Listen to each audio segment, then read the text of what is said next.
Hello and welcome to Paranormal Nation Radio. Not so normal. How's Denise and Ron doing this evening? Blazing in the rain. Hey, Nigel. Hey, Yep, Nigel. been Oh, raining you pretty get a good. lot of rain, huh? Finally. Yep, we need it. We were watching the grass turn green. Oh, yeah. So guess what Ron may have to do for Christmas Eve? He may have to mow. It ain't gonna be hers. So. I don't mow, Right. Yeah, but you he guys doesn't been pretty weed. dry I know down what there. a mower feels like. And he doesn't weed the flower bed, so it all works out. Hey, that works out great.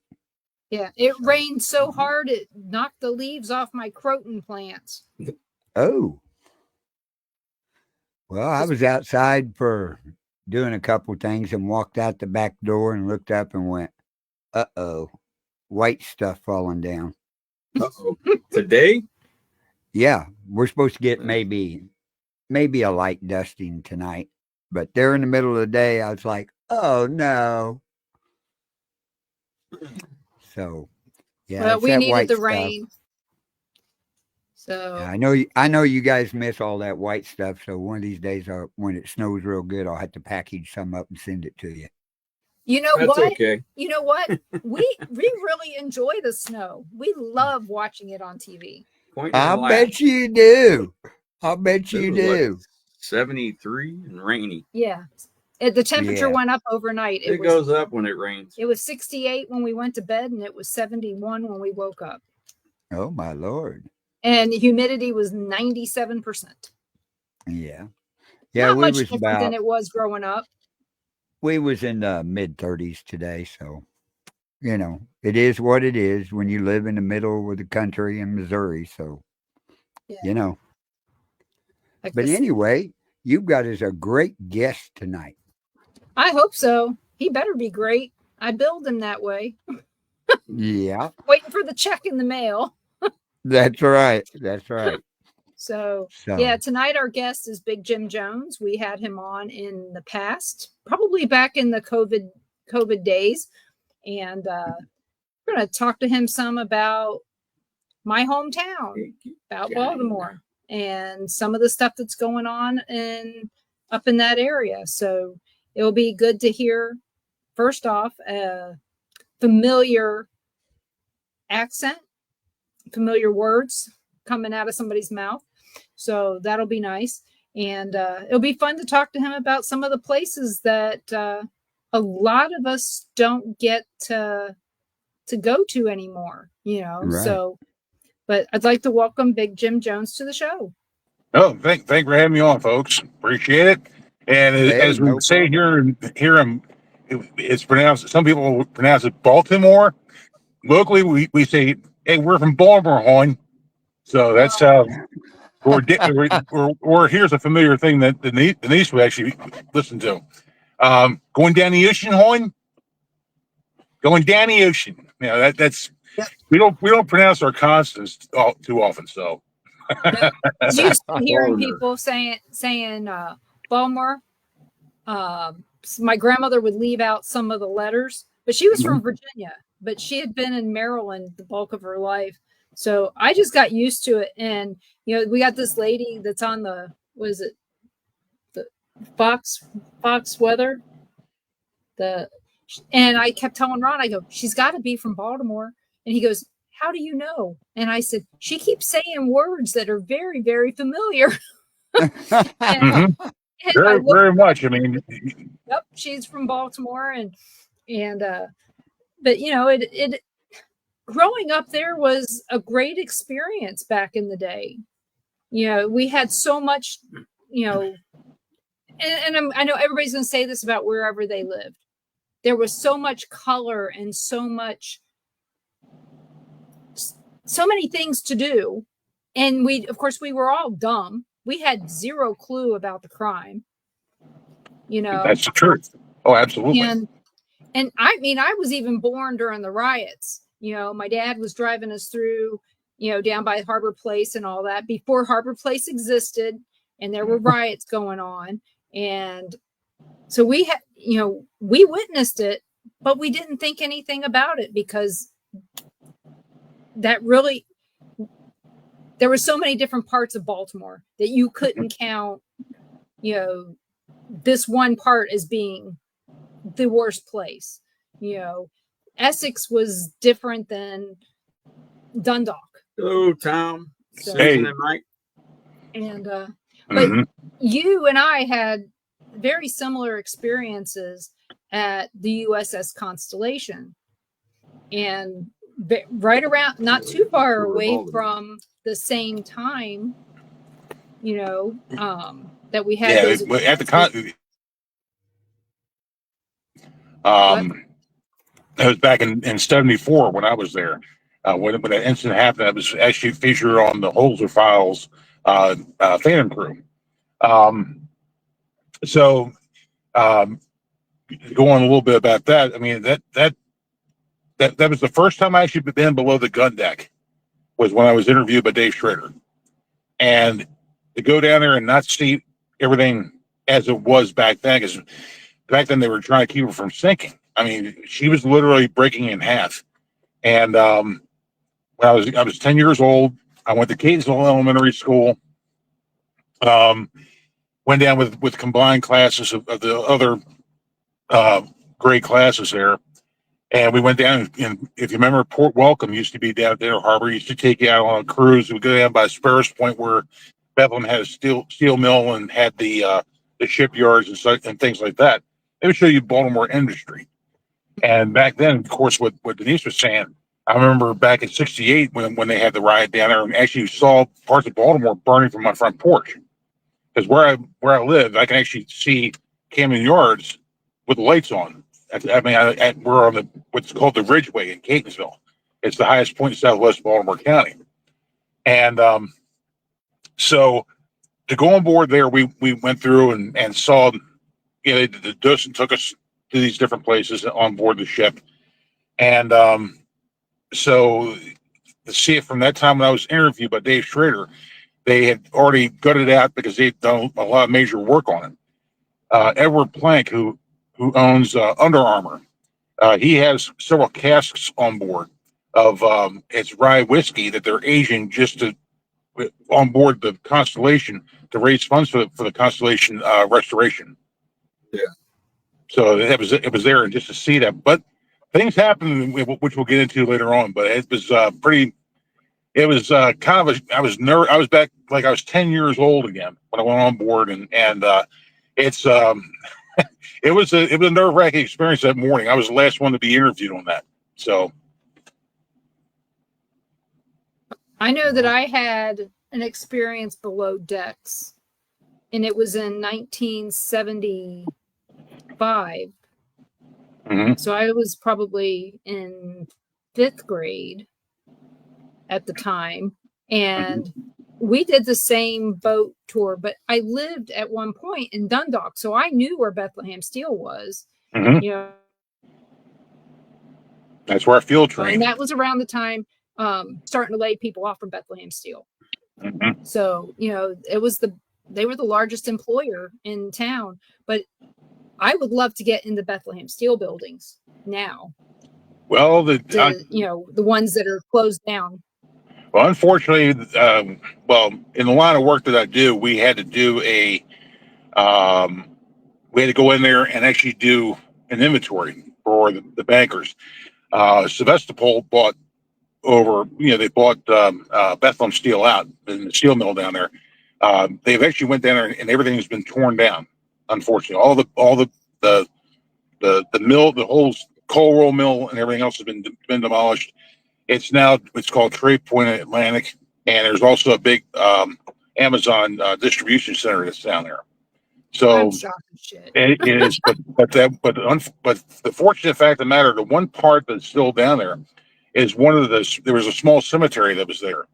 So at least that wasn't, they're preserving that for what it is. But as we know, with developers and things like that, they just pave over all of that. So I've seen it way too many often. You know, way often.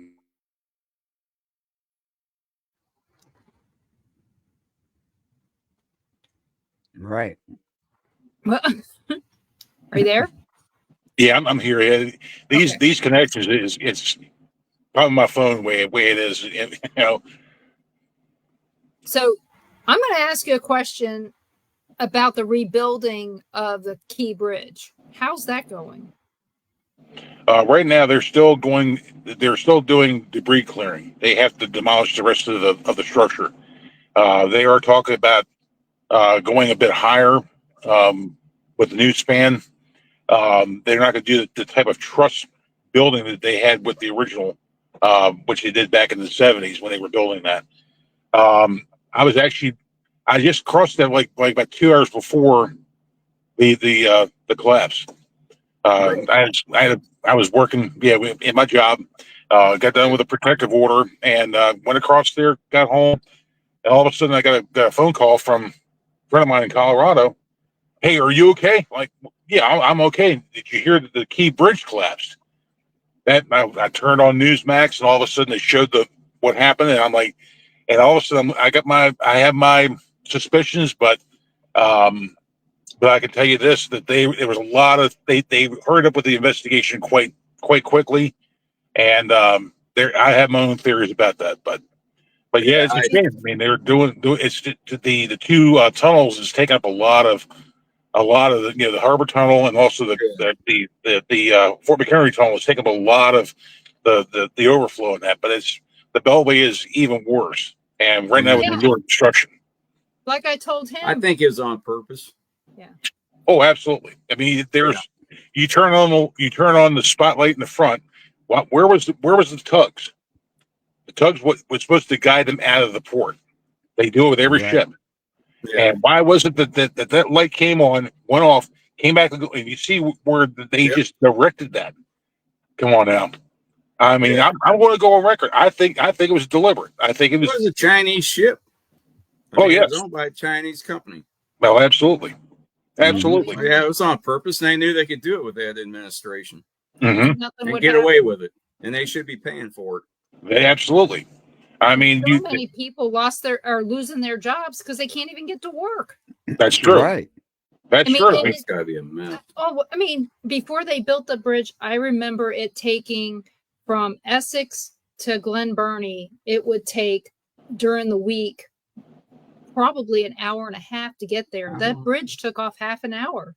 It did. Or if more. You didn't drive if you didn't drive through the city or the tunnels, that was the only way that you got across. It was going to be if you really had to gun it down there, it was across that bridge. That cut off a lot of time out of that travel. Like I said, I told him, I said, I remember watching them build that from, the apartments that we lived at, where we could see Sparrows Point. You could see that. I had people send me pictures from, their houses where they could see it from their upstairs windows and stuff. And it's just, it was very sad. I was here on a call and Ron goes, look at this, the bridge is gone. And it was really just. Yeah. And I didn't say it accidentally hit. I said that ship hit that bridge on purpose. It was intentional. Oh, yeah. Yeah. First when I saw that, I said he nailed it. Because that's the second. That is probably one of the second busiest traffic areas because you can't take a gas tanker through the tunnels. So now they have to go around the Beltway. Well, that cripples a lot of the short time that would be for a lot of these transports. I mean, the transportation companies, the small businesses that actually, it's bad enough that COVID knocked them down, but all of a sudden you have this happen. I mean, come on now. And the port crippled everything, and just not Baltimore. It crippled the country. Sure did. It shut down the ports. And accidents need to start happening over in China now. Just saying. We're gonna. If that was a soft war. Hopefully that the big war doesn't break out. I'm just praying that we don't have any wars going on. After what I've been hearing on the news with Syria and everything else like that, that's a whole nother bailiwick right there. We go into it for hours, but Oh yeah. You've seen these huge drones up in New Jersey they're showing, right? What do you think? What's your theory on that? There's quite a number of them. I mean, there's been law enforcement has technology. Right now, they're testing everything. From what I can tell you, Are well, as far as I can tell you, what they're doing, they're going to something big is going to go down. We haven't been told that, but if they have technology out there, I mean, they have some at the size of like a Yugo, might as well say, that they go out there and they monitor crowds. There's any kind of riot control, things of that nature, because they kind of like learned after what happened in 2020 during the so-called summer of love and things like that. Yeah. You know, they're going to be. This is the modern police state. Unfortunately, they have some that is just so that they have drones that are even as small that you can fit inside your shirt pocket.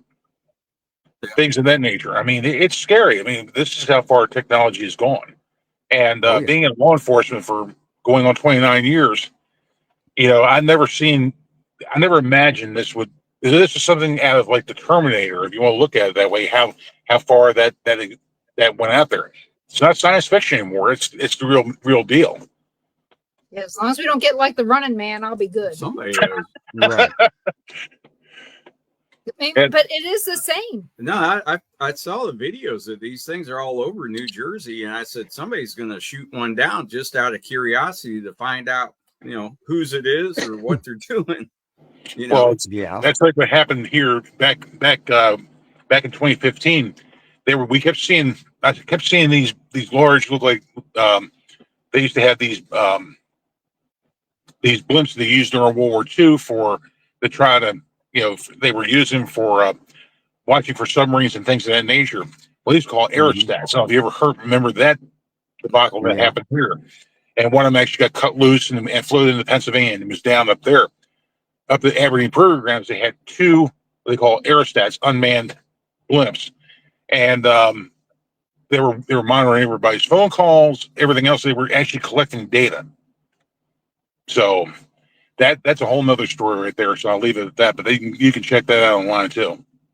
You know, I just wonder how many things we didn't know about that was going on at Aberdeen Proving Grounds for all those years. A friend of mine or ours wrote a book about the Aberdeen Wild Man. oh, Gary. Something, a creature that he saw out by the Gunpowder River walking through the woods in February at night.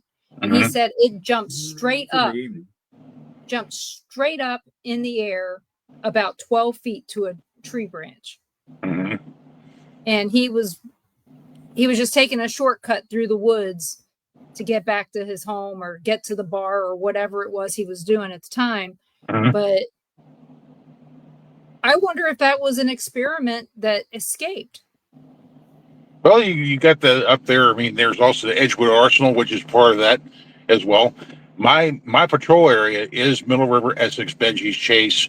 If you're familiar with Ebenezer Road going all the way back to the Gunpowder, Oh Right- yeah, I right there. lived in Hawthorne. well, that's my patrol area. Yeah, Kingston. Hey, Garrett's Beck's is still there, and I still do my shopping there once in a while. Oh well, my mom used to work at Gershbeck's Donuts. Mm-hmm. That was right there. But yeah, I lived back in the government subsidized housing on Kingsway Road. Mm-hmm. Yeah, West Kingsway back. You know who? Well, there's a retired. I'll put it to you this way: a retired park ranger from Gettysburg actually lives down there. Oh wow. Mm-hmm. Yeah. So he's been very well known in the paranormal and that. So yeah, he lives down there. So I don't. Oh, wow. You'll have to tell me his name when we get done here. Okay. So, Yeah.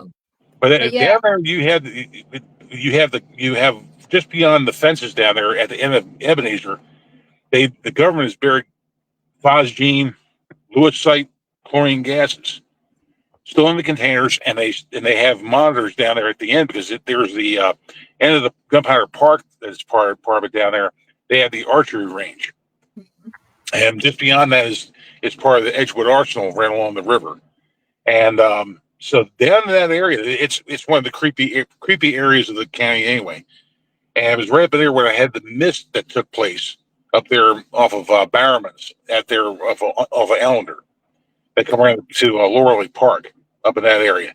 That was where what happened with me, and that took place, back in the day. So it was bad enough. I mean, there's so many sightings of different things up there. Of course, if you're familiar with the Denali Heights Phantom, what you described is almost like what the Denali Heights Phantom was back in the 40s. Okay. Well, only thing I knew for sure, was first off, it takes up so much space, and that there's places where by boat you can only get to parts of that by boat, but you can't get there by boat because it's off limits. Mhm. But what I did know is that after World War I and World War II, that they brought back many of the experiments that they found in other countries and brought them back to Aberdeen, Area 51, Wright-Patterson, all these places. And God only knows what experiments they actually brought back, because nobody knows. The people who know for sure, they kind of just leak out a piece of information here or there. And most of those people are dead now. So all I know is that there was always strange happenings, as you say, down by Ebenezer Road. I mean, we had all this. I mean, they put all the haunted houses down that way, the pay for ones, but all the weird stuff happened when you went that direction. Sure did. Well, that was all Patapsco Indian territory years ago that merged in with the Cherokee. They were Susquehannocks. It was all through that area. I mean, there's been spiritual. They found Indian burial mounds down through there. You don't hear about it in the news, but if you go into the Baltimore County Historical Society, they do have the maps of all the areas where the mounds are, and some of them are off the beaten path. Some of them you can actually go to in the gunpowder watershed, along the big gunpowder. There are a few that's up there, but I mean, they've seen different things. There was one called it was Ghost Hill, which borders Harford County, of the young kid that was actually was murdered actually up there and buried on the site. They see that it's more residual what they were talking about before. The different other things that's been going on. They've been hearing what sounds like lions and tigers that they've had there after World War II. They can't explain what happened up there. There was a biological lab which they had demolished up there up in Aberdeen, right off of Route 40, behind the old Beta shoe factory. It was a brownfield, and the military went in there and actually did the cleanup and demolition of that before they started having a business park up there along that and trying to revitalize that area up there along Route 40. Yeah, Route 40 always felt trashy. I mean, I'm just saying. I remember going to the flea market there on Pulaski on 40. That's before you go to Joppatown. Yeah, I remember going there, and somebody brought up in Kansas City. They brought up Wild Woodies. You guys know about Wild Woodies. That's what this place looked like. It was questionable at best, and the people that worked there or that sold stuff there, you didn't know if they were on the up and up or if they had stolen everything that they had. It's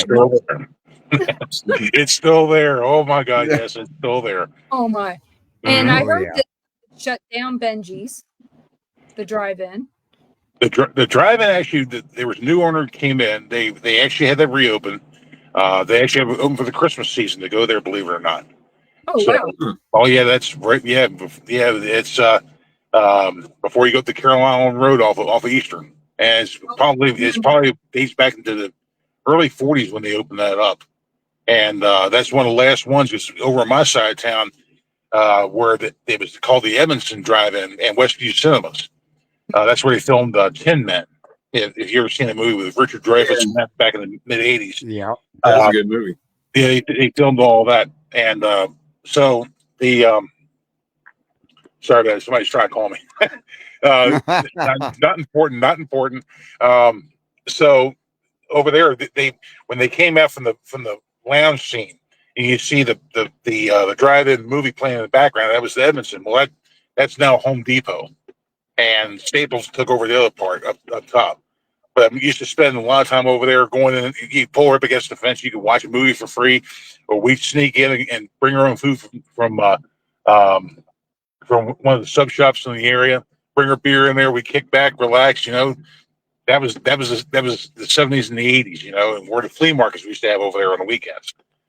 You don't see that in America anymore. But there's a few No, you few of don't. them around that they preserve. So thank God for Benji. He's still around. Still has the marquee out front on Eastern Avenue, and it's cool to see it. I mean, it really is. One of these times, I'm going to get back over there and actually take time off of work and go over and actually watch a movie there. And it's been a few years for that to happen. I actually had a paranormal experience there back in.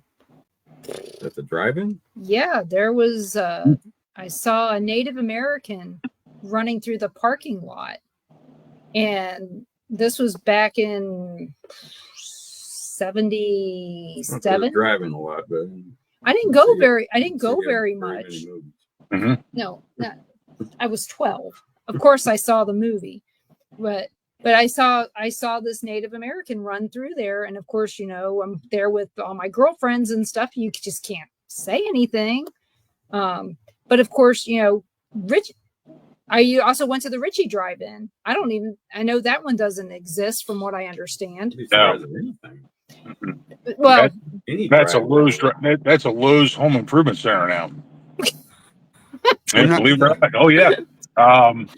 Then you had the North Point Drive-In, which was down North Point Road in Battle Grove, and then they were using that as a for flea markets, and that they demolished that probably, I guess, about 15 or so years ago, and that's now a rural farm and a Wawa right next door to one another, plus a new activity center down there for Baltimore County. But they found artifacts there from the War Between 12. Oh, I bet. I wouldn't be surprised. We found out that we're getting a Wawa here where we live. We live in the Panhandle of Florida, and we're getting one right down the street. He goes, "What is a Wawa?" I said, "No." I said, "We're getting a what?" and I never heard of it. So the closest one to me when I was growing up was the one between Stemmers what is a Wawa? and Kenwood. Mm-hmm. And I've never been in there. I've never been in a Wawa. Mm-hmm. So Sounds like an adult store. wah, wah. Sounds like the bad sound effect for a cartoon. Wah, wah. Yeah, it does. Wah, wah. Yeah. But yeah, and I told him, I said, I only went to Royal Farm Stores. I'd never been in one. So it'll be a new experience that I get to have, a Baltimore experience in Florida. But they won't have the Royal Farms chicken though. No, they won't have that. But I never had that though. It's always candy, and I mean, when I left, I was 18, but the first time I left, I was 15. So I'm not going to remember hot food from there. Mm-hmm. The only thing I can remember is seeing the hot dogs spinning on there and never having one. Probably because they had hair on them. See the same one for weeks. At 7-Eleven. They still park. They're probably still there. Probably still from the 70s. Yeah. But another place that I had paranormal experiences was down back River Neck Road. Yes. Mm-hmm. Going back towards the docks back there, so many people got killed on that road when it was a 2-lane and twisty turny and all the bars. I told him stories. Yeah, that probably do it. I told him stories about having the turkey shoots. We would have, at this one bar, they would have turkey shoots every Sunday. Well, one Easter, they had an Easter egg hunt in the same place that they do the turkey shoot. So they had to, the kids went out and got the eggs, and one egg was missed, and some kid ran out there to get the egg just as they were trying to start the turkey shoot. Thank God people were paying attention. Right. That could have turned out really bad. Oh, especially, I mean, back when you talk about Back River Neck Road, you go further down to Stansbury Manor, right there by Rocky Point Golf Course. Mhm. That's all part of my area. Everything south of Pulaski is all mine, from the city line to Hartford County line. And so that area down there, I mean, that the lady in white's been seen down there at Stansbury Manor. There's been of course, you had small skirmishes that actually happened there during the War of 1812. They've seen soldiers come up and up through that area, as well as over there at Battle Grove Road, over on the Dunlog side. Down there, if you're familiar with the IKEA Monument, which is a small white monument along the stream down there on Old Battle Grove Road, and right off of North Point. That's where the Battle of North Point. That was where General Robert Ross was killed by two young men from the Maryland militia. Well, actually, those two men that was in the Maryland militia were actually their name was Daniel Wells and Henry McComas. They were two Baltimore County deputy sheriffs, and they killed Robert Ross, who burned Washington down. Was on his way to Baltimore to have tea and crumpets in Baltimore, and then burn it and work his way towards Philadelphia. And but then the defense, which gave them to do the defenses down there in Baltimore at Patterson Park, and that's what happened there. And he was riding on his steed, was warned not to ride on his white horse in the full regalia that he had, and he was shot in the back by these two deputy sheriffs, and then in turn, they got killed, and they're buried down there by East Monument and it's down by Old Town Mall, right there at Gay and East Monument. That's where they were moved to years ago. But that's actually on the Baltimore County Sheriff's patch. Is the only one dedicated to a militia. Oh, Oh, really? Oh yes, Hmm. yeah. Actually, I'll send you the information later on after we get off. I can send you a link to it. I mean, you're telling me a lot of stuff about things that, like I said, I left the first time when I was 15, came back, left when I was 18, really haven't been back. So only thing I can tell you is that, things that I actually knew about the area. But, when I talk about home, and Ron will tell you this, I either say that I was from Essex or I talk about my grandmother's house in Towson.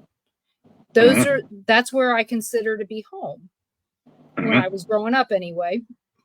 But, there's so many things there that I wish I could experience now as an adult that I experienced back then. Like driving down Back River Neck Road, like, checking out these places that I went as a kid, knowing that, there's other people now that have had paranormal experiences there. Because back in the day, I had no clue that other people were seeing these things, but Nobody was talking about it. nobody was talking about it. That's true. But I've told people this, they go, where's your bucket list location that you want to investigate? And I said, where my father was murdered. And where would that be? On Harriet Avenue. My dad was killed in a row home by his own father. Wow. Over by Camp Meade. Well, it was Meade Manufacturing then, but now it's Camp Meade. But yeah, They're still there. The houses? Yeah. Oh yeah, I found them. Really? I found the houses on Google Earth. And you can see them there. I mean, the school that I went to is still there and all that. But that's where I would like to investigate. But you don't walk up to somebody's house in a question. You don't question somebody in a house and say, "Hey, have you had paranormal experiences here? Do you see some white guy walking through your house with, blood running down his back?" You don't do that because it was a questionable neighborhood then, right? But but my grandfather, I don't think he owned the house. I think he was a renter. So, and I don't know how much of the information is available in the newspaper, in the Baltimore Sun. So that talks about what happened, when my grandfather was arrested and all this other stuff. I don't know how much of it is available out there. I just know what I know, but that's my bucket list place. There's also a freedom of information request you could do with the police department, local police department down there. If Anne Arundel County police were involved in the investigation, you can do a FOIA request. And if you have a date, time, whatever there is, also I would check with to see if they have in the Baltimore Sun. I would find out through their, they have any of their archives, or would go back that far and actually be able to, and of course it might cost you $2. I know my mom cut it out of the newspaper, but we don't have it. But like I said, we've had his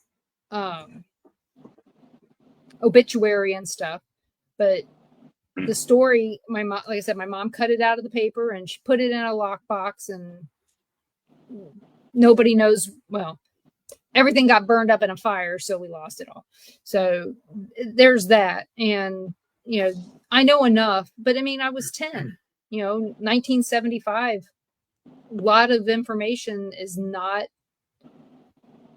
what they have is what they have. What I know is what I know, it's just different, but I will have to check that out. And I just know it was in Baltimore City. It wasn't too far from,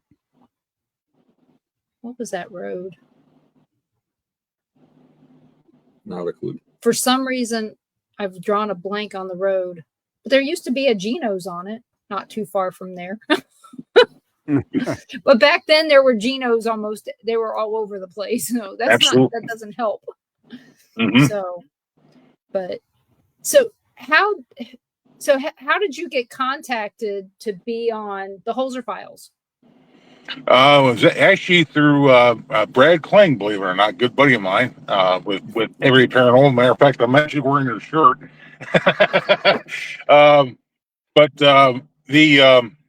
He contacted me and wanted to know if I knew anything about, if I did an investigation down there at the Constellation, and or if I had any experiences on board. And I said, let me tell you this. I typed out everything from point A when I got on board the ship until when we got off and go on the port welcome. And so he said to the producers, and I didn't know Dave Schrader was involved with it, because I've known Dave through when we did a lot of the paranormal conferences together. And so I didn't know the story was about me. I had no idea. They just told me to show up down there. This is actually the week of Memorial Day week in 2019 when it was filmed. And but that's when it was just through that, and they just used the story about it. And I was very blessed to have been a part of it. I can tell you that right there, what Shane experienced and what Dave experienced down there, that was, and of course with Cindy Kaza, everything went with all that. What they experienced, that ship has some issues. That's not the original sloop, though. The original Constellation was basically blown to bits during the Revolutionary War. So it's actually not the oldest, as we were told when we were children, that was the oldest, ship in the U.S. Navy. It's only bits and pieces of it. So the original ship is actually on board this one, which was built in 1854. But I digress on that. But facts are facts, mm-hmm. and legend is legend, and that's all good. So I did not know until recently that you can spend the night on the USS Constellation. Mm-hmm. You can do that also, yeah, and the Torsk. Yeah, I saw that. Yep. I remember when it seemed like they had just gotten it there in the harbor, but I remember going by that thing and going, boy, that's scary. I mean, I was probably 8 years old seeing this submarine that looks like a shark. Oh yeah. When you went down Pratt Street, heading over the east side, and you look over and you see that that teeth grinning at you. It was kind of foreboding. And then, of course, down behind the power plant, you had the Coast Guard cutter Tawny that was a survivor of Pearl Harbor, and still is the sole remaining warship afloat from the attack on Pearl Harbor. That has that. I have been on board and actually done an investigation on the Tawny, and I have accounts from guys who I work with who retired from Baltimore City Police who work with me in my agency. He told me about when we had the blizzard back in '83. That was the Orioles year, that kind of a thing like that. But they were on board. The museum allowed the police to go in there and actually camp out for during all that. So one of the guys got up there and got in one of the bunks. They hooked the heaters up and everything else for him. They heard footsteps running through the machine area. They heard what sounded like that there was somebody trying to start the engines up, which the engines haven't run in years. They've actually smelled pipe smoke on board. They've also heard voices in other parts of the sub. Now there was nobody outside. Now you could hear from inside people talking on the outside, but when you have a full blizzard in the middle of it, and there's only 3 of you on board the sub, and you're camped out. And there's nobody running around, and there's nobody on boats because down there at that time it was like if you were seen out on the streets after curfew, you're gonna get locked up. And that was the way it was back then. And they had all these different experiences. One guy got so freaked out. He said he was actually felt like somebody grabbed him by his feet, was trying to drag him off the bunk like it was like a hot what they call a hot mat or a hot mattress. Because basically it was like you slept for a couple hours, you got out, and somebody else jumped in the hot bunk. Yeah. And like with him, somebody was trying to pull his feet out. He thought it was these other guys when they're a couple rows back. And it's like he started freaking out. I can't stay out there and do this. He decided he was going to volunteer to stay outside and kind of like watch over the area down there because you had a lot of business at Harbor Place and around by the World Trade Center and such. But that's what happened. I mean, this place is active like there's no tomorrow. Baltimore is actually a paranormal Disneyland. Baltimore County is the same way. There's places here that people go pay with, like I just saw the demolition of Bobby Mackey's. But they started doing that today. I've never been there. Yeah, we've been there. And I said I would like to go out there and play a couple songs on my cigar box guitar before anything happened at that place. But one of these days I'll eventually get to go down there. But you have places locally. It was very dangerous place to go. I mean, it was falling down when we went, and shit, that was 9 years ago, and it was falling down then. It was it's close, real close to the river, a lot closer than you would think. It's rickety. I mean, when you see where it's built, you go, why would they build something this close to that river? And that close to the road and a it's got junk a flood plant. Yeah, it's got a flood. You got big trucks driving by, shaking the damn building all the time. Oh yeah, it was. I don't know. It's one of the few places that we went that my mom went. It was a good location. It was. We did have really active, but you're telling us so many things about that area, and I have to say, I know that when it snows in Kansas, okay, I remember it snowing in Maryland, but I remember how quiet it is. Oh yeah, nobody's out driving around and all that other stuff. It had to be so. What you guys were hearing and stuff had to be so loud because it was so quiet out. When you have no winds, you had that straight, heavy snowfall. And even in Baltimore City at that time, you talk about eerie quiet. That's what it would be. You didn't even hear a lot of the car horns and everything else going on. Right. Now there's another place which is close to me. Where I live in Kansas. We have a ghost town of Ilchester, which used to be a mill town. Some of the buildings are still there. That's active as all get go. Of course, you've probably heard of Hell House over in Ellicott City. That was used to be a Catholic convent that was over there. It burned down in '84. Spring Grove State Hospital, the second oldest continuously operating psychiatric hospital in the United States. That's where both my parents worked. And I've spent many times been in tunnels. Actually, if you watch Route 66, a bridge over 5 days, in front of this one building, it's called the Foster Waite. That was actually where Silence of the Lambs was actually filmed there, but it's not in the closing credits because they were worried about break-ins. So actually the group of nurses walking up there, one of them is my mother. She got a free lunch that day and got her picture taken with Martin Milner and George Maharis. So it's cool, but it's haunted as all get-go. And I work with a gentleman who actually come to find out is a distant cousin of mine. His grandmother was buried down there, and the state of Maryland had fought him tooth and nail, saying she wasn't buried there. We were able, in 55 years to the day she died, put a new headstone on her grave, one of the few marked graves at Spring Grove State Hospital. And my mother was actually one of her caregivers and didn't even realize it was her cousin. Oh, wow. Oh my. Which is sad.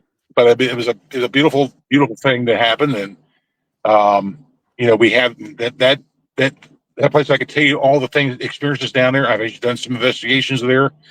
One, I'll tell you real quick EVP story. There was a lady who was a ward bride. Came back. She actually was over in Dresden, in Germany. Married a GI. Came back to the States.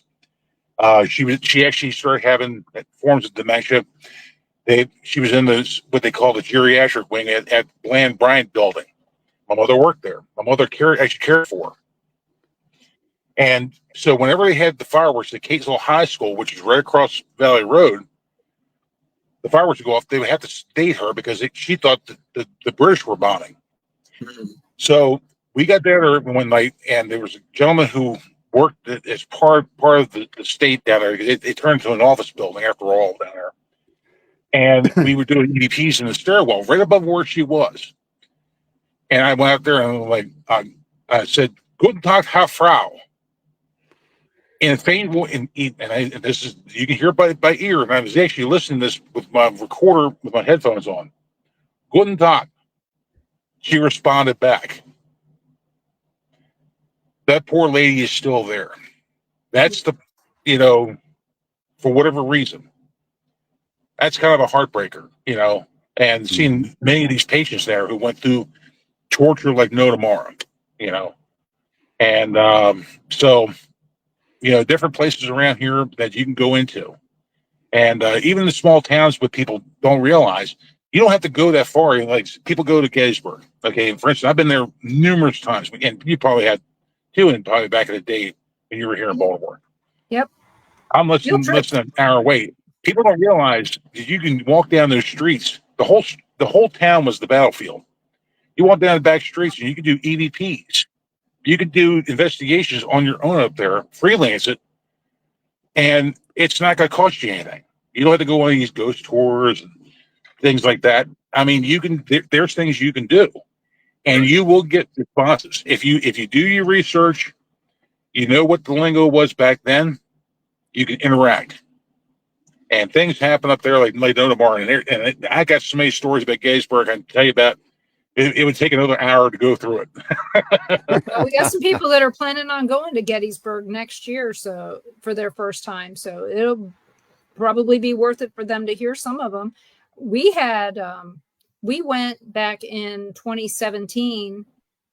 We went and we stayed at the little, what was that called now? It doesn't matter. We stayed at this little hotel across the street from the Budget Host Inn, right across the street from the cemetery.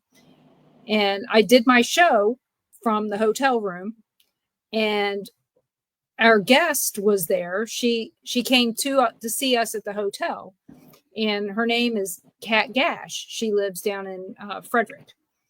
And so she came up there to see us, and very familiar with her. Yes, we did some stuff together. Yes.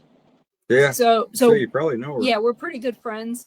And she's sitting there, and at the end of the show, she goes, "This guy won't quit touching me." And, Ron's across the room sitting on the bed, and at the time my show was not video, so it was all nobody Audio. could see. Right. Yep. The audio. Nobody could see what we were doing.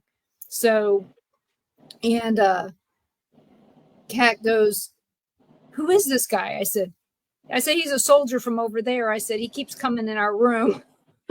And so we were having experiences just in our, randomly in our hotel room. Mm-hmm. So, but still my favorite part was still going to Friendly's to get ice cream. So. Steinway Avenue. Yep. Mhm. That was my first job, was doing scooping ice cream for Friendly's out on Ritchie Highway in Glen Burnie. Mm-hmm. That's gone. Yes, That was some of them are still around like that down there along Ritchie Highway. I mean, the mall's gone. But other than that, it still has its problems like it was, a few years back. So it's you're not missing really that much other than some of the redevelopment they're trying to do down there. But That's what the I've Glenbury heard. Triangle, on the Glenbury Triangle, is it active? Absolutely. Been to Wishing Rock down there at the far end of it. Oh yeah, been down there. Had some experiences about that too. So if I was to come back to Baltimore, where would be the two places I need to check out now? Well, if as far as what the constellation is concerned, I mean, if you want to try to do something like that on there, I would recommend if you're going to do that, try contact through the Baltimore Maritime Museum.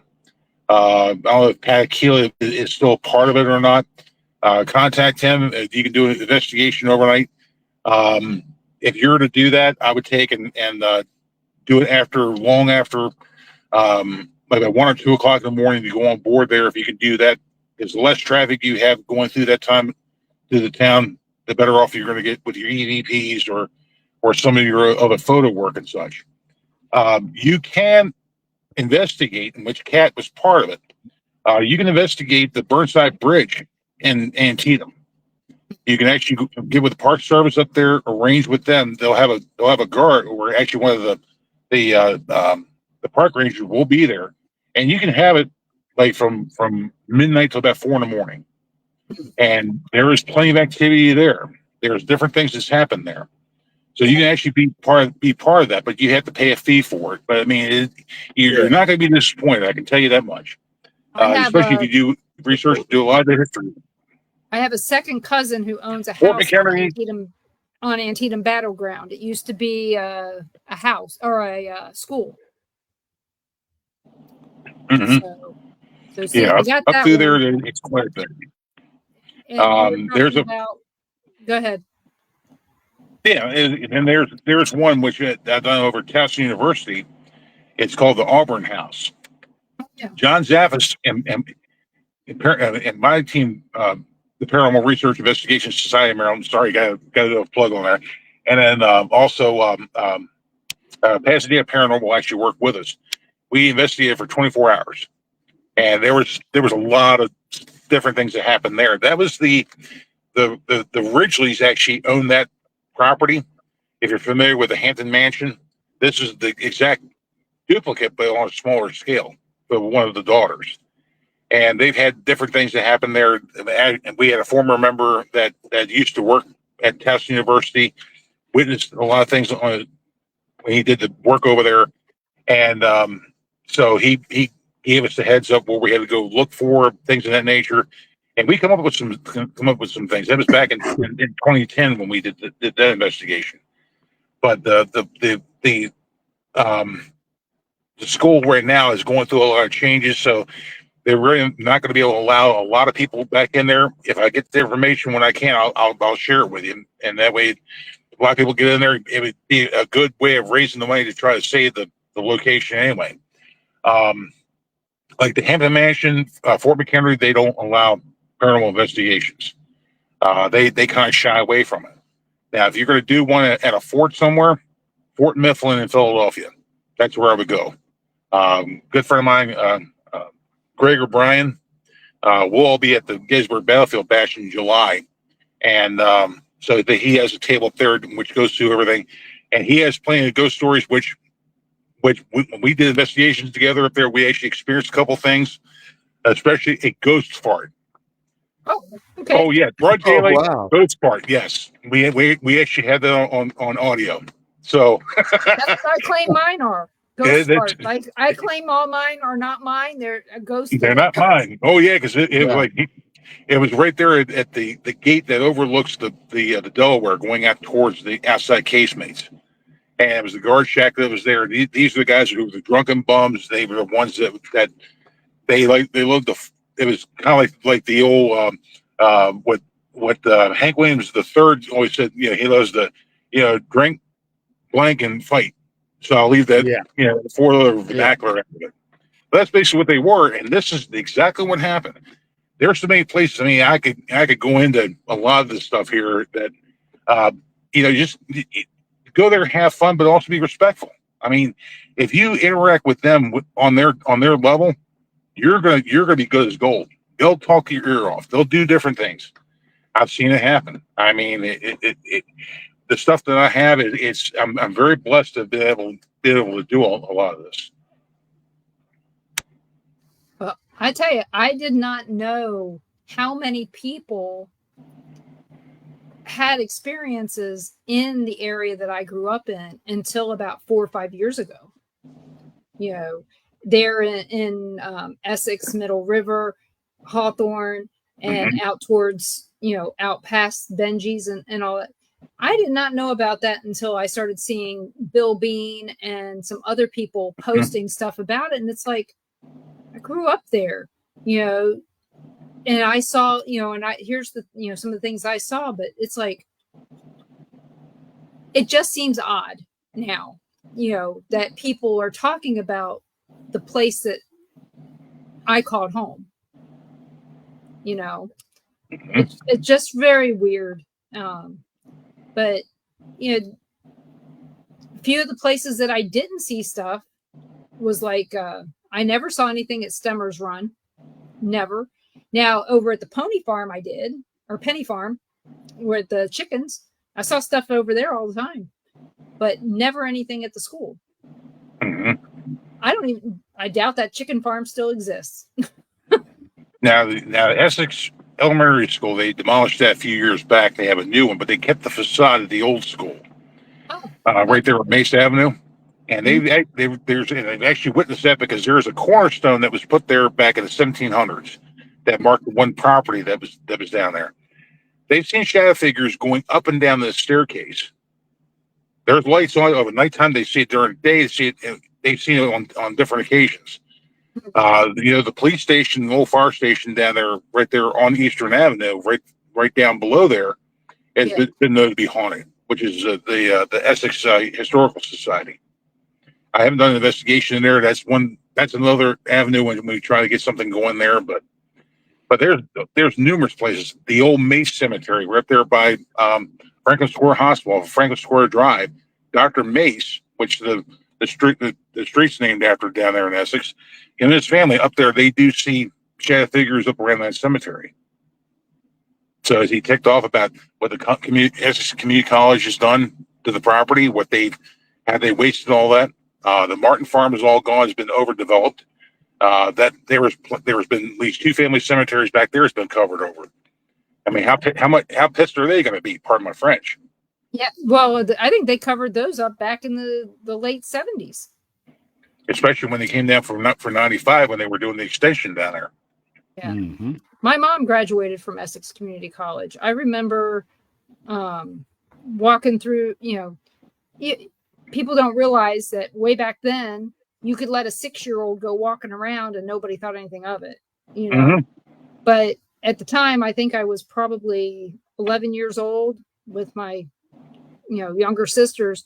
We were just walking through the woods while my mom was working on the school paper, because she was part of the journalist club there.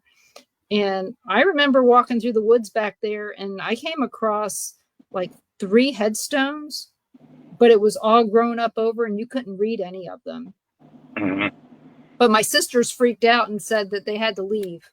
They thought it, but they were a lot younger than me. And of course I had to take them out, but, you look at this stuff and you go, why did they have to tear this up? Now, now we all look back and go, history is so important. Back then, as we were kids, we probably didn't think about history being important. It was just some other thing we had to memorize. Right. Memorize this date or memorize this story because you're going to be tested on it. But I really wish we had all paid attention to the factual history. That's true. I mean, that's where a lot of what people don't realize is your information comes from your history. I mean, if you really want to have a successful investigation, you do your homework first and then try to do the interactions. You're not going out there walking into a place like especially down there, is anybody here? Anybody want to talk to me? It's the same. That's the canned diatribe that we've heard on television. You walk in there, can I speak to Mrs. So-and-so? And then go into certain specific details, give it time to respond and see if it comes back on it. A lot of times you're going to get the responses, especially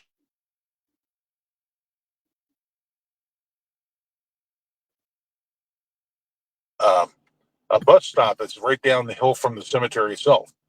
You go down on a quiet night, I can go down there, pull up, and actually start doing interactions with them, like Dr. Mace. Hey, I might have my belly doesn't feel too good, or you say, can you help me out with my stomach issues?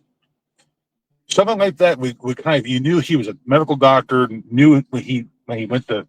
He was one of the doctors that made house calls, things like that. See if that actually works out. See what comes up. That's why we try to tell everybody. It's nothing like don't imitate what you see on television. Go in there with the mindset. Hey, I'm just going to go in and have a friendly visit with these people, and treat them like I'm talking to you right now. We're all sitting around. We're having a good time.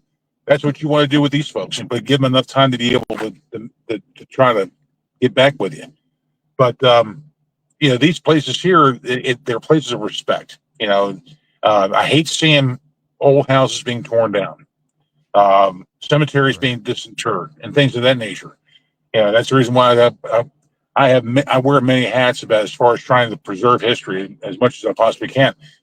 My father only had 6th grade education, but he pushed history with me, and through his passion is what got me into doing what I do, and also what I do is a lot of work also. Because that was another thing that history of itself had brought me into the law enforcement field too, and so it's something that people have to look at, and if you really want to be successful at it, you have to take that certain type of approach to it.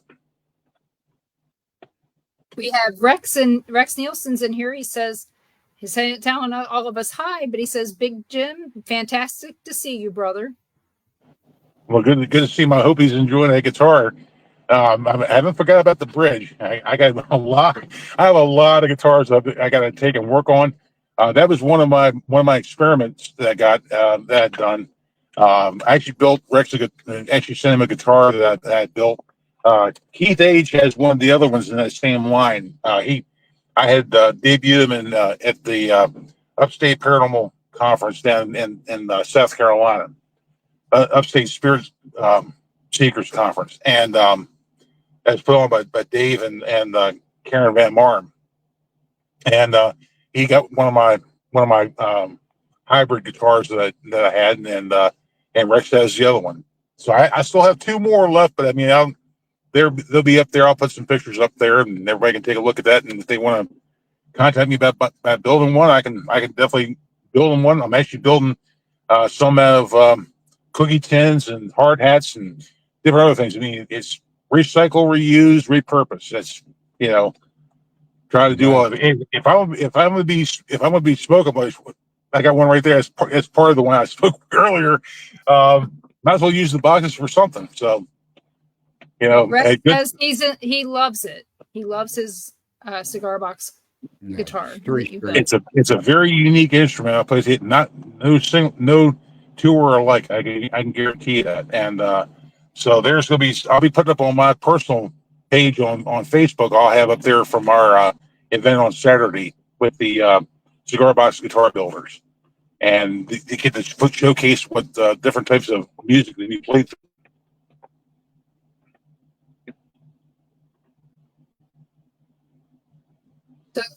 So I have some more questions. I think we froze up. Okay, Yeah. you're there. Okay, are you there he now? is. Okay. Yeah, I'm here now. Yeah. Okay. So, in your day job, which I assume is in law enforcement, hmm do you have paranormal experiences during your job? I've had several. Actually, one of them was actually featured on Paranormal 911. It was several months after I was filmed with the Holzer files. Then I was contacted by Bill Hartley, who was on with Ghost of Shepherdstown, Yeah, who ran Bill. Team Herbal. Yep. And so he wanted to know if I had any experiences. I'm like, oh yeah, I have several. So I sent him the one about what happened over there off of Allender Road, Bowerman, and comes back to Laurel Lake Beach. And it was with the mist, it's called. And it was the strangest thing out of that because usually with the vent pipes from the eastern landfills over there. And make a long story short, this mist comes in. I'm going through. Of course, I had to have 4 windows down because my air conditioner in my car wasn't working. So I was going to go in the shop the next day. I wasn't going to get a pool car because they're filthy to begin with. That's beside the point. But I have a lunchbox, have my ice in there, along with a cold rag always kept with me. And I'm going up and basically how it was that they portrayed it in there is about a stolen car. Well, it's actually, I'm checking on an eviction, which we're going to do on that Friday. So I'm checking on the house and going past all the gas relief areas for the landfill. I've seen this. It was this thick mist. So 2 things pop in my mind. And of course it's about 90 degrees out. Is that from the landfill or is that from Edgewood Arsenal? Because you're not that far from it. And I'm thinking, oh my God, it's chlorine or phosgene or lewisite. And all of a sudden, I heard it was going off that they called the timeout from the dispatcher, and this mist. All of a sudden, all my electronics went down. My cell phone, my walk around radio, everything went out, and the car drifted to the side of the road. This mist came through the car and enveloped me. I mean, it basically was like a static charge kind of a thing. I could see, looked like it was raining inside of my windows, also inside of the car. But it was like fingers, kind of like touching things, like all this. But it moved through the car, and I remember getting this metallic taste in my mouth. So it goes at the other side, and all of a sudden, it went out into this field, and I get a car look at it, it dissipated, and then everything in the car came back on, including my cell phone, everything started back up again. The last thing I heard was 1830 hours which is 6:30. When the dispatcher first time that they gave when everything came back on was 1905, which is 7:05 p.m. 35 minutes I can't account for. Didn't go anywhere, but I can't account for it. Wow. That was the weirdest thing that ever happened to me right there. And I got marks on my arm, which this camera's not really going to pick it up, but there's other things. There's spots on my arm where I can't my pigmentation right ever since then. Were you abducted? So I could send you photos of that later on. But I wasn't. No, I didn't go nowhere. I mean, it just it all happened in like a split second. But I lost 35 minutes. I can't account for. So what do you I think mean, happened? well, for one thing, my butt didn't hurt. As far as that matters. But yeah, I can't account for that 35 minutes. Yeah, well, metallic Yeah. taste in your mouth. That's kind of weird. That happened on the. That's a sign of, I think, radiation, isn't it? Yeah, it is. Yeah. Sounds like it'd be more alien than ghost paranormal. Well, it does kind of sound like the stuff that we're seeing on the Skinwalker Ranch stuff. They had the metallic tape in their mouth, Yeah. but they don't talk about a mist or anything unless they've seen it Yeah, in it's the checking distance. for radiation. Mhm. Yeah. So I wonder if you had a little bit of exposure to radiation. Mm. So Oh, that's good to know, because I can tell you that I've been when I worked the West Side area on patrol.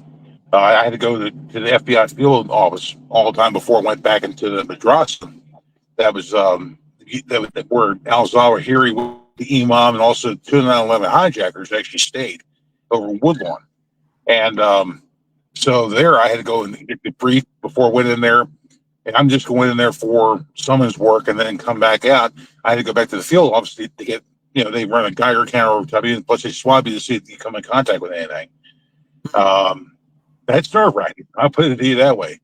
And of course, I'm back over in the Essex area now, which I'm trust me, I love it. I mean, I love going over to Martin Airport and checking up on my state police guys and city aviation and that. I'm having a blast with that. But when I it comes climbed to the something fence. like with this unknown, it's nerve wracking. I can put it that way. I got in trouble for climbing the fence at Glen L. Martin when they were filming Dog Day Afternoon, I think it was. Al Pacino was over there. And Mhm. I had gone Mhm. I'd walked from the school, from Hawthorne Elementary, jumped over the little creek and went up there. And I got in a lot of trouble. The police called my mom, and she had to come and pick me up. She was not a happy camper, but I got in a lot of trouble for trespassing that day. Oh I man. wonder what they, I know that they build planes there and stuff. And I remember going to the air shows and the boat shows that they would have there. The cigar boats would come through. You could watch them from Glen L. Martin back in the day. I wonder what all they built there. Mm-hmm. Well, all over that area now, they repurposed where they built the B-26 bombers over there at Martin's. The Martin factory itself is being repurposed into they're going to have retail space in there. They're trying to bring in a Whole Foods over there. Route 43 comes right by it. The Martin Airport is still active. I mean, the airbase is still over there with the National Guard. The A-10 Warthogs, see them every day flying. I mean, it's great when they have the historic air shows, when they bring in a lot of the historic aircraft and all from the commemorative You Air get to hear Force. those. Yeah, they're all over here. Oh, I love The it. A-10s. I love the sound You of hear those. the A-10s, or like with the commemorative aircraft, when you hear the Rolls-Royce Merlin engines. That right there, I could hear that. I'm not a big fan of Battle of Britain movie, and to hear that, it gives you an adrenaline rush for whatever reason. It does me, being a history buff, but Well, it scares the hell out of the enemies. They hate that plane. They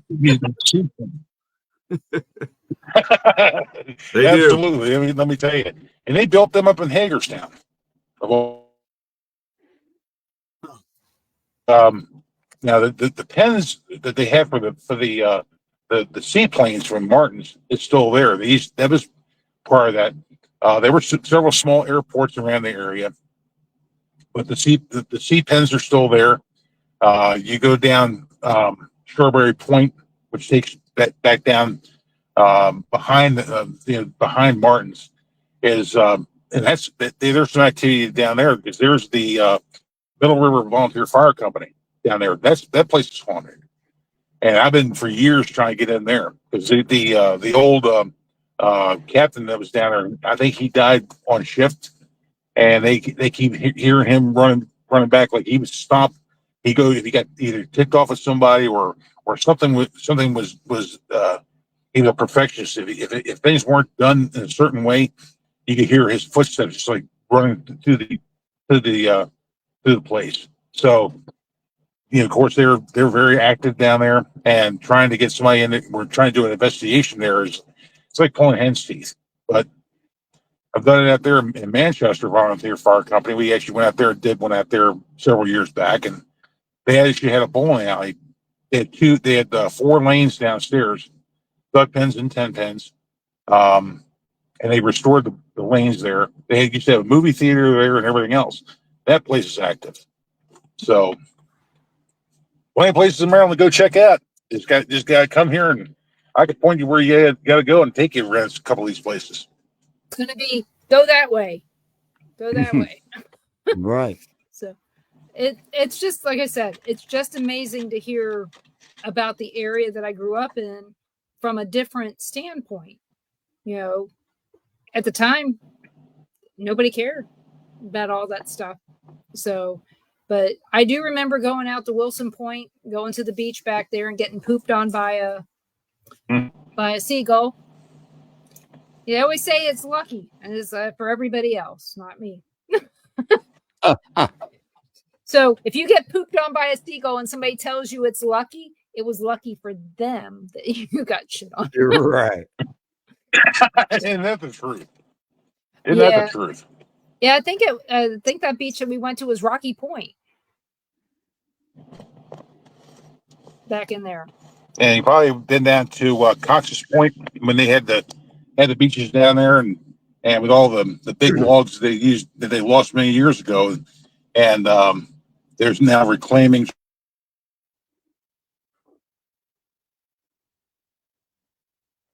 some of the greatest places to go catch crabs and all. But of course, they're cleaning all that up with all the sludge and everything else that come back from down there at the point where they used to go up there and dump off all the slag and such over the years. But of course, everybody's emptying their toilets down there. But there's plenty of places down along that water's edge which actually worked out. Well, I guess we lost him for a second now. So, Yep. but it's been fun listening to him. Oh, He's got all it's kinds of interesting to stories. hear all about Baltimore and what you And grew it's up not in just- and what has changed and everything. And the thing is it's not just Baltimore; it's the surrounding area that's amazing to hear about. So Right. we were just covering for you. So, But so Jim, what got you into building your cigar box guitars?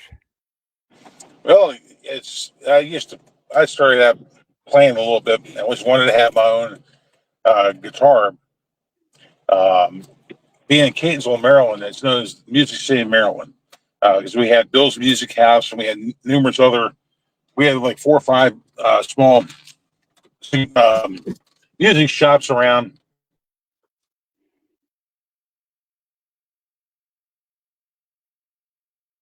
Any pros? And so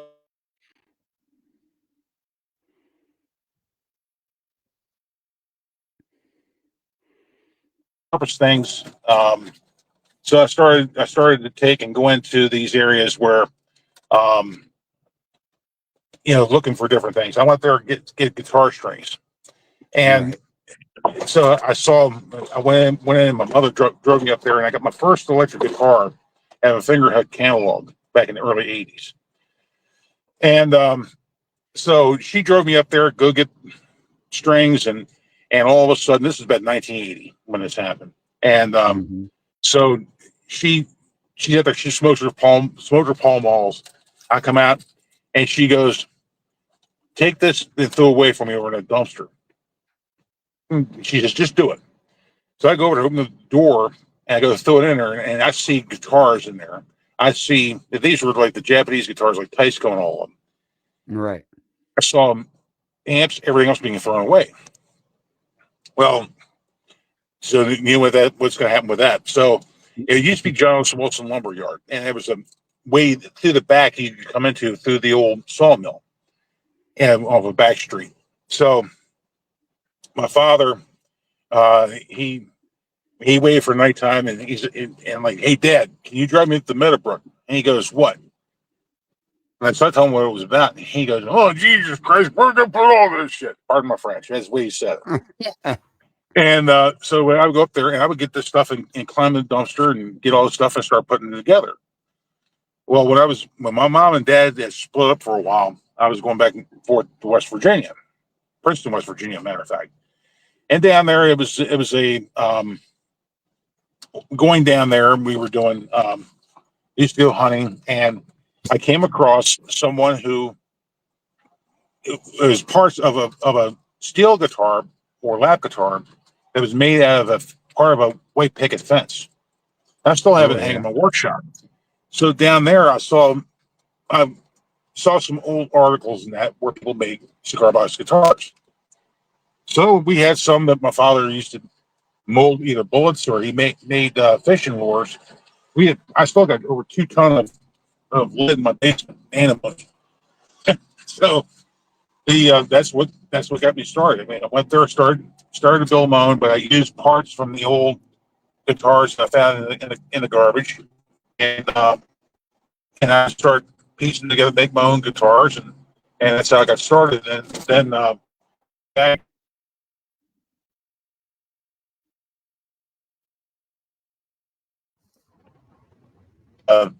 Shane Spiel had, and he had all the depression areas, and that's what I started seeing with that. And that's how we got to become good friends and all. And that's what we do about once a month on the second Saturday. We have a it's called Sound Searchers meetup group where a lot of guys get together and that, but just to build something out of what people would throw away. You can actually make a guitar out of a 2x4. I mean, I've made them out of construction hard hats, things of that nature. But it's a fun thing to do. It keeps me out of the refrigerator, in other words, because you can see I took some punch. So Yeah. And with 3-string cigar box guitars, for a young person starting out, they're easy to play. yes, they are. And I've the seen truth behind I that, follow a lot of people doing them. is if you heard of Bo Diddley, the famous guitar player from the 50s, the rock and roll era. Well, the 1-string guitar is called a diddley bit. That's a station. Yep. So it was always with a broom handle, with a cigar box, the baling wire on a broom handle or on a broom would give you either 3 or 4 strings. That's how I got started. Mm-hmm. But I made them up to 5 strings. I'm trying to build a 12 string if I can actually get the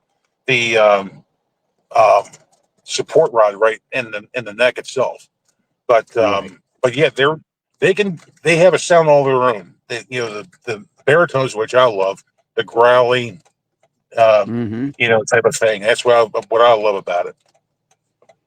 Right. I've seen them And made there's out no of rules guitar. to it. Right. There's no rules to it. And you can play it with a slide. The noise that comes out of one is music to your ears. That's it. It's not going to be like I tell people, it's not going to be a Gibson or a Fender or even a Paul Reed Smith, which they make here in Maryland. But you can actually take and make something of your own with your own 2 hands. You can do it in a couple hours, and just as long as you're happy making noise, it's joyful noise, what we called it back then. And was very fortunate back in 2019. We had there was 264 of us in York. We set the world record when we played playing simultaneously on cigar box guitar, Bad to the Bone. Yeah. So I remember seeing the video on that. Yeah. I mean, Shane does a lot of it. I've watched a lot of his videos. Justin Johnson doing 3-string shovel and everything, making them out of shovels. And I tell you what, it's interesting. Some of the music and songs they can make out of a 3-string guitar. There's like Samantha Fish, it's another one. Gelia Volt is another one. Dark Style About It. She's from Southern Maryland. She's on the circuit as well, and makes her own music, makes her own guitars and all. There's a guy who I collaborate with quite a bit. His name is Brian Davenport. He's from the Hot Sauce Cigar Box Guitar Kitchen, or if you go on the YouTube, it's under Black Lantern CBG. The guy is an artist when it comes to building guitars, but as far as he's one hell of a musician. And I really give him credit for that. And I actually have a CD player in my Cruiser. I actually play a lot of his CDs, and just listening to that while I'm working, they kind of like kill the time. Right. But it's fun to be a part of it. It's a great genre to be in, and so that's one venture that I have that I'm going to step up as when I get ready to retire in about another year and a half or so, that I can go into, and I can actually, you build something with your own two hands. That's your baby. That's getting be proud about it. That's all part of it.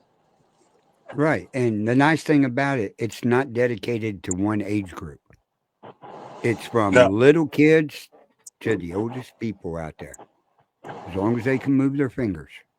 As long as they're happy with it, it's like with me. I use, instead of using the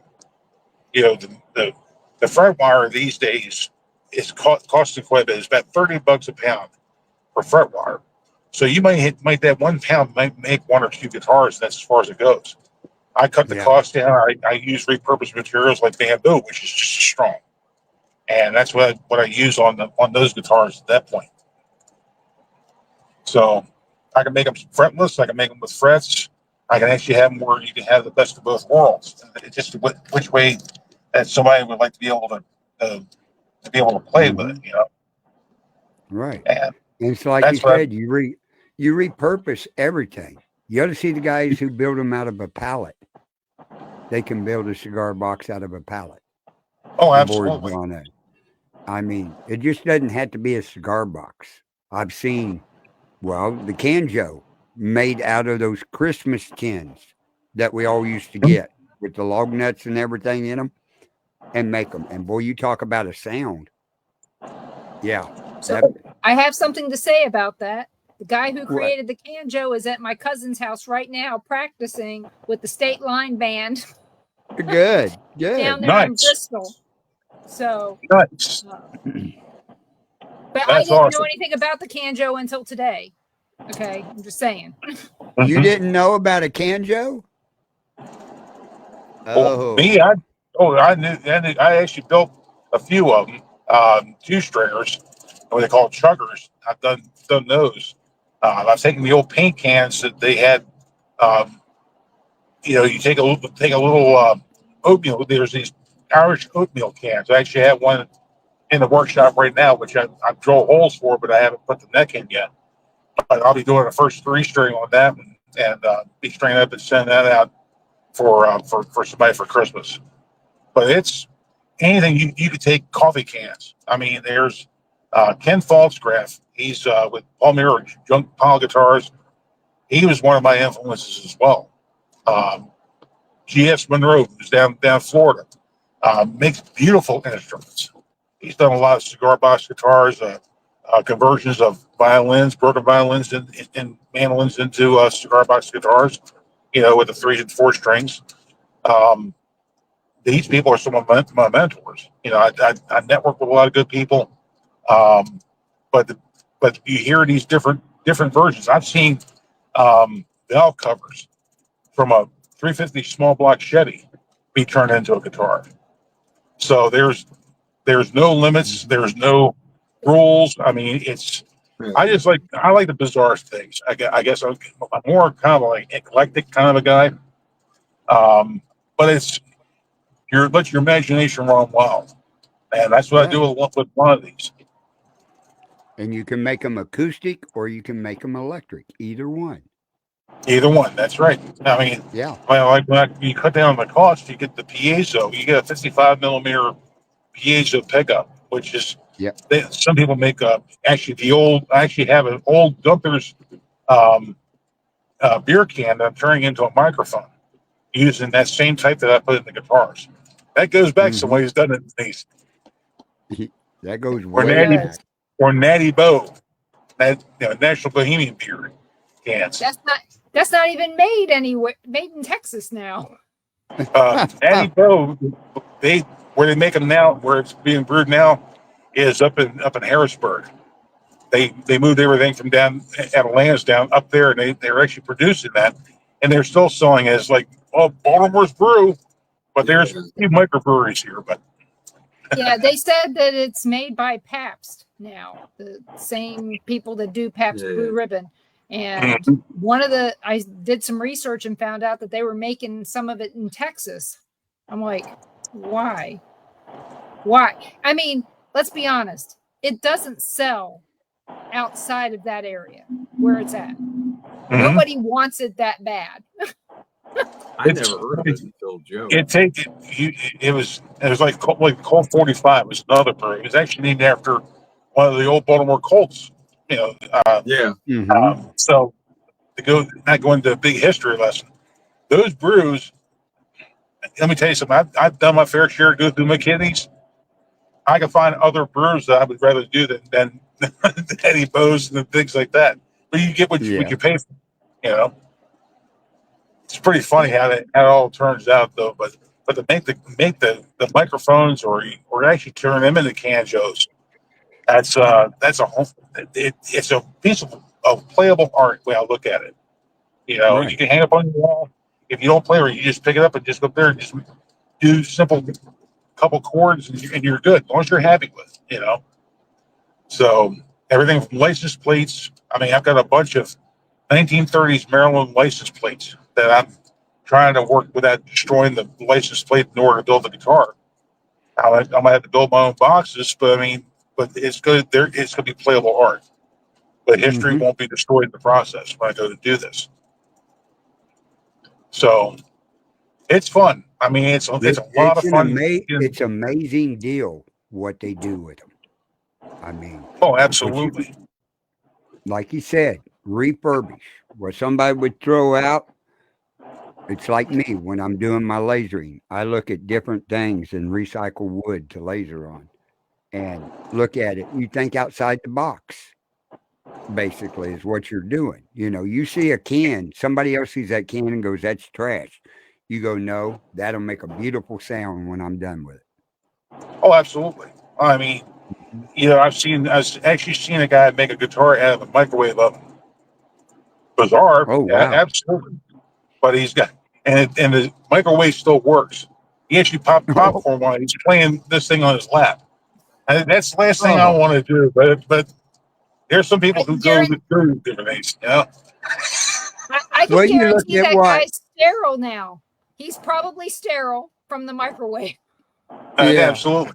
But you look at, who is it? Six Steve, the guy that does the 3-string, the older guy, Six Steve or something like that. Stairway to Heaven. And I mean, he plays just about anything. Same way with Justin Johnson. That man can pick up any instrument and play it. Oh yeah. What kind of music do you like, Jim? A lot of these guys. I mean, the imagination. I mean, you can sit there if you got a tune in your head and you play it. You could actually develop songs out of it. A lot of this. I mean, you could have simple songs you can play on your own. And believe it or not, there's people who will pay good money if you cut a CD for them of cigar box guitar music. I actually have a piece of Samsonite luggage that I have as a bass drum. It's nothing like watching people play on buckets for drums. Violins made out of matchsticks. There's things like that actually happen, and it's incredible with the amount of sounds that comes out of these instruments and what these people do. I mean, I give them credit. I really do. Yeah. What kind of music do you like? I'm rather eclectic. The only thing I don't like is I don't listen to is rap, but everything from jazz fusion to classical jazz, classical music, country. I grew up with bluegrass. My father used to play as a backup guitarist for Happy Johnny, who was a local country western artist that they had a radio show back in the 40s, And but people didn't know he was also a patient at Springboro State Hospital. So my father would drive him down to the station, and if his main guitarist wasn't able to play because he might went out there was probably had a bad night before, at a bar somewhere. Yeah. I still have my father's art shop guitar that he would pick up to play and go in there and play some of the songs with. And so that's kind of like the Depression era music is what I'm gotten into now with the blues, the Southern blues, Depression era music, and that gives you the whole genre where rock and roll came from, and a new wave and everything else came from, and it's just amazing that how much music comes from America and how it inspired many people around the world. Even picking up something like these little cigar box guitars and be able to work with them and play them. I mean, Samantha Fish does do that in a lot of her acts. She's on YouTube, you can watch, and she's one hell of a guitarist in her own right. And but just to see it, something that you built with your own two hands, and be played by somebody who was in many of these big bands. Keith H. He used to be the bass player for Glenn Campbell and Ted Nugent. Mm-hmm. So that goes back. When you have something in there like that. Now I went to school with the lead guitarist for Danzig. His real name is John Nolby. He goes by John Christ.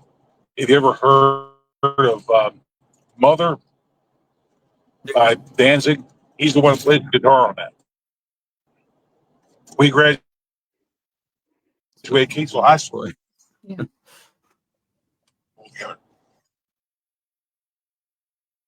So I actually have him autograph one of my builds, which I'm proud to say in my office. Great guitarist, and he traveled on my builds up at the Pennsylvania, or I'm sorry, the Pittsburgh Cigar Box Guitar Festival last year, and I made with a pipe plate in the middle of it for a resonator. So, but it's just great being with these people. I mean, how many friends I've actually made, in this type of genre, and sharing my passion for music and history and even ghost hunting. I call myself the ghost hunting guitar builder. So, and there's been numerous things that goes on with it. Right. Mm. Well, you didn't even mention one of the greatest bands from the Baltimore, D.C. area back in the 70s. Root Boy Slim and the Sex Change Band. Well, I thought you were going to say Crack the Sky, but that was another one that around there. You've heard of Root Boy Slim, right? Vaguely. Oh Vaguely. my gosh. Boogie Till You Puke? Come on. That's one of the greatest party songs around. Mm-hmm. Yeah, people didn't realize that Gina shot. I'd never heard of them. I went in the Air Force. There was a guy from the D.C. area, Baltimore area, and he said, "Hey, we're gonna go party." He said, "I got the perfect tape right here," and I said, "What is it?" He goes, "Not gonna tell you." And we listened to it. We were laughing our asses off. He said, "Root Boy Slim and the Sex Change Band." I said, "You got to be kidding me." That's a real band name. Yep, the guy was crazy. But it was good. You got It was funny. Character. But he said, Man, let me tell you, play all in that area. Play between DC, Ball, that whole area, just all the dive bars. For years, until he made it. Yeah. Probably went over there, the old Papa. And then didn't make it. I wonder why.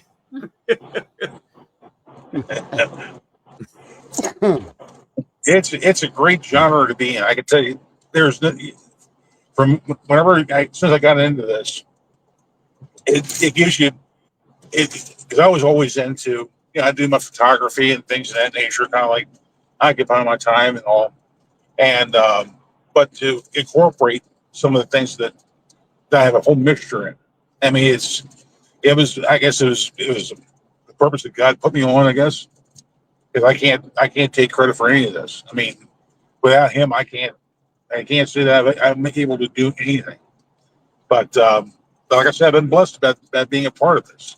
And, just one of the biggest joys of my life was when went there before my church. And we used to be over in Charlestown, which is a retirement community. We used their music room. And we had a small Baptist church that met there until when COVID hit. And the joy that I had to be alongside with one of our members who played the harp, and to be there with one of my cigar box guitars and be able to play, it was that's probably one of the biggest honors that I had. And when we played like the old Rugged Cross and many of the other and inspirational music from the church. That's where I got some of my biggest joys out of it. But outside, just sitting around with some of the guys, we'll smoke cigars like a cigar shop, and I'll go in there once in a while, and I'll take one of my builds in there, and we sit there. You can make something out of that. I'm like, yeah. I mean, it's not hard. It's just only a couple hours. You can take the build, but it depends on what you want it to sound like, and how much work has to go into it. And you strike up a conversation with people. I know out there at the out in Western Maryland, out there they have a big arts. It's a fall apple festival out there where Camp David sits, and so that they next year a bunch of us are going to try to go out there and sell some of our guitars there, because you drag your wife drags you to a arts and crafts thing, and it's like, well, there's nothing here for guys. Well, all of a sudden, wait a minute, you can make guitars out of that. Wait a minute, I want to try that. It's something different, and it's an adrenaline rush like no other.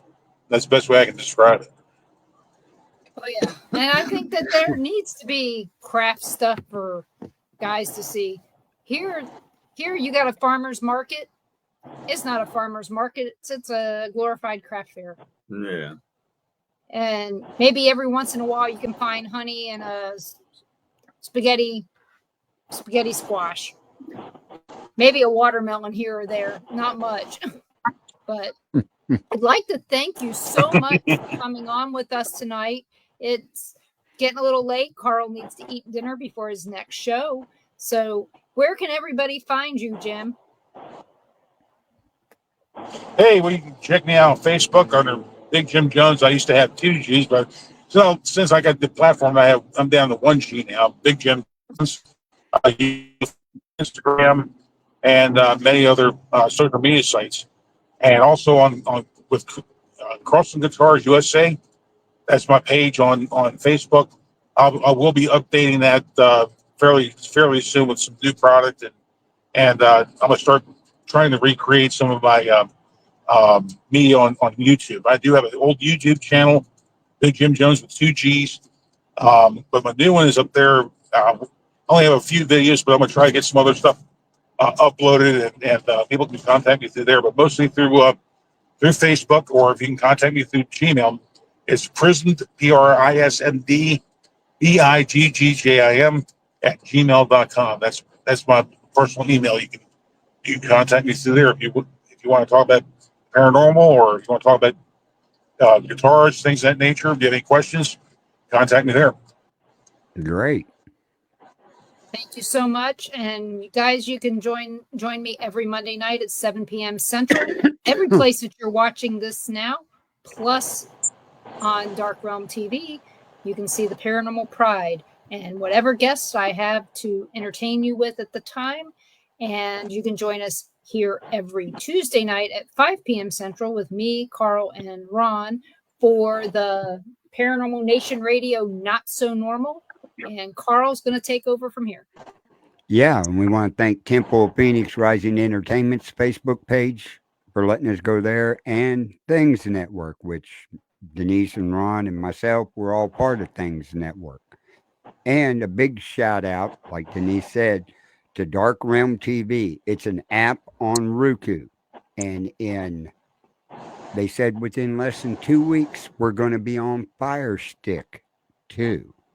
You can catch all our shows and some other shows that are on there. There's like about 20 different shows and movies over on there. It's $4.99 a month or $49.99 a year. Get 2 months free, and Roku will give you another free month. So you're actually getting 3 free months for the $49.99. So everybody check that out. And we want to thank everybody in the chat room that joined us tonight. And we will see you next week here on Paranormal Nation Radio, Not So Normal. Have a good evening.